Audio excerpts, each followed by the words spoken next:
Doctor S Jaishankar आणि जमैकाचे पंतप्रधान Andrew wholeness यांच्यात उभय देशातील सहकार्य अधिक मजबूत करण्यावर चर्चा. भारताकडून जमैकाला 10 भीष्म क्यूब्स औपचारिकपणे भेट. भारत आणि जमैका दरम्यान अनेक महत्त्वाच्या करारांवर स्वाक्षरी. परस्पर हिताच्या क्षेत्रांमध्ये सहकार्य वाढवण्यावर भर.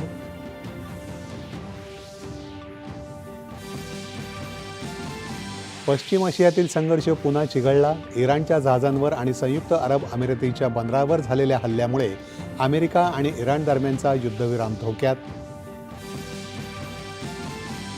फुजैरावरील हल्ल्यात 3 भारतीय नागरिक जखमी झाल्याचा भारतानं केला निषेध. नागरी पायाभूत सुविधा आणि निष्पाप नागरिकांना लक्ष्य करणं तत्काळ थांबवण्याचं भारताचं आवाहन. भारत संवाद आणि राजनैतिक मार्गानं शांततापूर्ण निराकरणाच्या बाजूनं.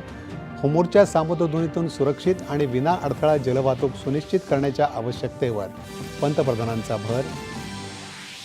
पश्चिम आशियातील संघर्ष पुढच्या वर्षीपर्यंत सुरू राहिल्यास जागतिक अर्थव्यवस्थेला मोठा फटका बसेल. आंतरराष्ट्रीय नाणेनिधीचा इशारा. विकासदर 2.5% मंदावण्याची शक्यता. सुधारित नागरिकत्व कायदा 2019च्या घटनात्मक वैधतेला आव्हान देणाऱ्या याचिकांवर आजपासून सर्वोच्च न्यायालयात अंतिम सुनावणी.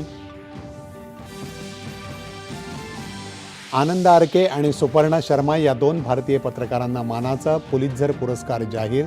सायबर गुन्हेगारीबाबत केलेल्या वार्तांकनासाठी गौरव.